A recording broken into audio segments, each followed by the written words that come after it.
श्री कृष्ण की नगरी नहीं थी धरती का हिस्सा, जाने कैसे द्वारका नगरी हो गई विलुप्त। महाभारत के अनुसार कौरवों की माता गांधारी ने भगवान श्री कृष्ण को श्राप दिया था कि जिस तरह कौरव वंश का नाश हुआ है उसी तरह यदुवंश भी समाप्त हो जाएगा। पौराणिक कथाओं के अनुसार भगवान श्री कृष्ण का जन्म मथुरा में और उनका बचपन गोकुल में पूरा हुआ था। कंस का वध करने के बाद सभी यदुवंशों के साथ उन्होंने द्वारिका नगरी बसाई। माना जाता है कि महाभारत युद्ध के 26 बरस के बाद पूरी द्वारिका नगरी समुद्र में डूब गई थी और उसी के साथ यदुवंश और श्री कृष्ण ने अपने प्राण त्याग दिए थे। द्वारिका नगरी के अंत के पीछे दो कथाएं प्रचलित हैं। एक कथा के अनुसार माना जाता है कि महाभारत युद्ध के बाद जब युधिष्ठिर के राजतिलक के दौरान गांधारी ने भगवान कृष्ण को श्राप दिया था कि जिस तरह कौरव वंश का नाश हुआ है उसी तरह से यदुवंश भी समाप्त हो जाएगा। अन्य कथाओं के अनुसार कृष्ण के पुत्र शाम को मिले श्राप से द्वारिका नगरी का अंत माना जाता है। आयति वाल्मीकि,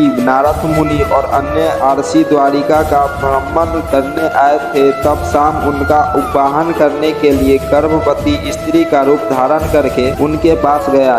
इसका पता आरसीओ को लगा और उन्होंने शाम को श्राप दिया इसके कोख से मुसल उत्पन्न होगा, इसके कारण पूरे यदुवंश का नाश होगा। राजा उग्रसेन को इस बात को पता चलते ही उन्होंने मुसल को समुद्र में फेंकवा दिया। एक युद्ध के दौरान कृष्ण पुत्र प्रद्युम्न के सत्यकी ने वृषण वशिष्ठ वर्मा का वध कर दिया, जिसे वृषभसी सहन नहीं कर पाए और उन्होंने सारथी सहित कृष्ण के पुत्र प्रद्युम्न को भी वध कर दिया। भगवान कृष्ण को ये बात पता चली तो उन्होंने क्रोध में आकर जमीन से मुट्ठी में घास उठाई जो आरसीओ के श्राप के कारण मुसल में बदल गई। उस घास को जो भी निकालता वो मुसल में बदल जाती। इस मुसल के प्रहार से व्यक्ति उसी स्थान से प्राण त्याग देता। इसी तरह यदुवंश और अंधक भोजन सिनी और विषाणुवंजन के साथ भयंकर युद्ध हुआ और सभी का नाश हो गया। बलराम ने एक वन में अपने प्राण त्याग दिए और उन्होंने देखा श्री कृष्ण साधना